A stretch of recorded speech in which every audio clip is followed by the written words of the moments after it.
How did you find out about this situation? Was in Cannes or you find the information online? No, I found out that the guy was being excluded from final table yesterday around 6 p.m.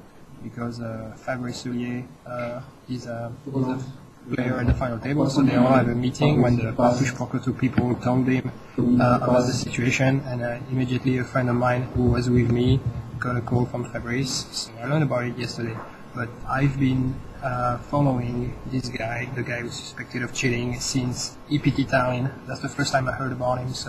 And I heard about weird stories in several tournaments since then. There was the EPT Tallinn, there was the Cyprus Poker Classic in Cyprus, the sportive tournament. There was also the Belgian Poker Championships, and we have a weird video about his final hand in WPT Barcelona that was in April.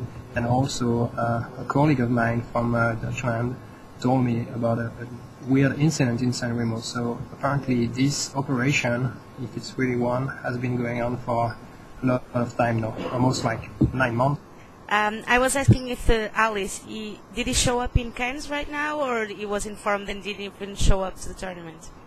No, he did show up because the Partouche people, so that's what they told me. They were investigating about this for like a few weeks now. They were reviewing the tapes, they had the videotapes that they shoot during the tournament back in September. And they were working with the police, and the police told them, don't make it public now, wait till he show up and then we will do something about it. So they waited till he showed up. He showed up yesterday, and they had a meeting with him, and they told him the decision they took. But apparently there was a technicality with the police, and they couldn't arrest him. So we don't know if he's ever gonna get arrested, because if he comes back to Germany, then maybe the police is not gonna go through the trouble of asking the German police to arrest him. But there's an official procedure, at least. The casino filed a complaint against this guy. So he's gonna have to deal with the law, most likely. But he did show up. He was still there yesterday, as far as I know. I got people, I even know the hotel he was staying at, so I could have met him yesterday even, but I didn't. Do you think that they delayed the decision to draw some attention to the Partouche because it's a big weekend with the November 9 too? No, it couldn't be any more wrong. I don't think that's the case, because you have to realize it's not good publicity for Partouche to admit that there was cheating going on at their tournament. So I think the opposite. I think it took a bit of courage for them to say that, because this guy, keep in mind, this guy had been caught in other tournaments, but they didn't do anything about it. They chose to keep it quiet. So for the first time, the tournament organizer decided not to keep it quiet, make it public, and go official by calling the police. So I think it took a lot of courage for them. And it's maybe they are attracting the attention, true, but that's not what they were looking for, because I know people at the Partouche organization. My brother works there as a floor manager, and he told me they were pretty bummed, actually, because that's not the kind of publicity you want. But in the same time, they did what they had to do, you know? Because, and I'm glad they did, and I'm sure everyone in the community is glad they did, because this guy we know who he is, and he's probably not ever gonna show up again in a major tournament. Yeah. Even if he could, and I don't think he can, actually, because I mean his name is everywhere, so I'm he's glad. probably banned. How did people react in Cannes? Like the players, the media, everyone. How did people react? We were all glad he got caught, because some people among us knew what was going on, but up to this point we didn't have any proof. And that's the thing, that's the major thing with Partouche.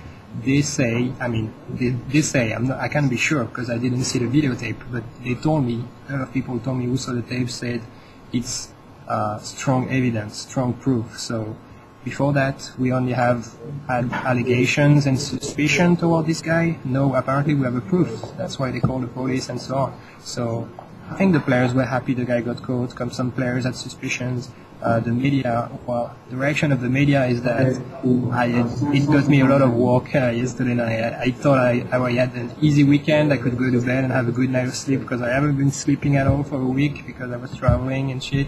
And instead I had to work till 5 a.m. and wake up at 10 and work again, because it was a big story to write, and I wanted to write a good story. So reaction of the media was like, ah, shit, lots of work to do. Yeah. Just to finish, it's time to speak about the consequences. What do you think is going to happen for the media, for example? Do you think we're going to have to stay away from the players in the tournament areas? For now, I don't know about that. Obviously, all the tournament directors in the world and all the people who organize tournaments know about this. No, they probably read about it on the forums and news websites. So, if I was organizing tournaments and I'm told that there are fake media who infiltrate the media to cheat and look at players' cards and stuff like that, well, my reaction would be, I'm gonna get rid of all the media, because, I mean, how can you trust someone to walk around the tables and look at everything? Because that's what has been happening since the media exists in poker. We let the media inside the ropes, inside the tournament area, almost 100% free access, and so this sort of thing can happen. Like, you know, even me, I'm not above suspicion. Who knows if I haven't been cheating for the last 6 years and helping the Team Winamax players to make final tables. You know, I only have my word to prove that I'm not cheating. You know, and what's my word? It's just a word. So I don't know. I hope the people who organize the tournament are not going to make the worst decision, which would be to kick out everyone and do the reporting from outside the ropes, because that would be pretty bad, obviously. But I'm pretty sure they're going to have stronger rules and be careful about who they give accreditation to. Give only accreditation to serious websites, big websites who can prove they are doing journalistic work, because that's what happened. That's what happened with those guys, is that they were not doing any real work.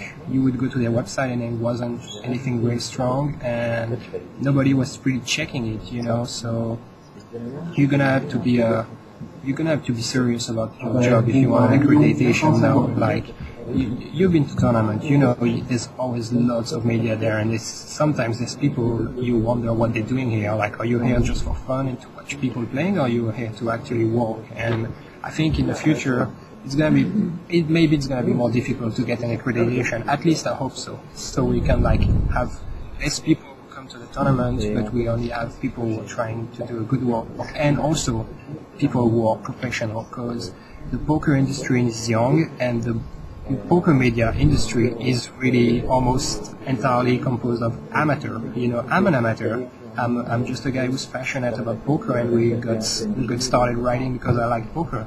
I didn't go to journalism school, and there's a lot of people like me who don't have any training, and lots of them, I'm sorry to say, don't have training and don't know the rules and don't know the etiquette, you know, the deontology. Like, a lot of time I see media, when they have a friend in a tournament and he wins a big pot, they start cheering and they start doing high five and stuff like that. I hate that. This has to stop. You know, we need like a better conduct for the media, because the thing is, often as a media guy, I feel like I'm disturbing the tournament, like, and I think like I'm interrupting the players and the tournament staff, so often they get annoyed at us, you know. So this kind of thing that's happening with cheating with the media, it's gonna give them an excuse to get rid of us. So we all need to behave better, to try to behave good, to be positive, to be neutral. We are just observing the table, and that's all we need to do. We should try not to talk to the player, not to share with them, stay away from the table as much as possible, and, you know, like, try to be invisible. And because this is when one journalist, just one, does something bad like that, it's bad for everyone. We become all suspects. So it's gonna be something happen at the table. It's the French guy who won a pot. So it's probably gonna be a bad time for the poker media in general in the future. So we all need to behave well, I think. And yeah, that's it. I don't know what's gonna happen. I'm gonna try to talk as much as possible with people who organize tournament and have discussions and ask them what do they plan, and give them my point of view, you know, because I mean, I feel like I've been there for a few years now, so I feel like I have good opinion, and people respect my opinion. So I hope they don't plan the worst, and if they do plan the worst, I'm gonna try my best to fix it and correct it. Thank you so much, Benjo. I will translate your article for Poker PT so that players know what you find out. Okay. And all right. if you find anything new, I'll call you again. Thank you. Sure, Good sure. luck on Partouche. Thank you, Vanda. See you. Beijinho.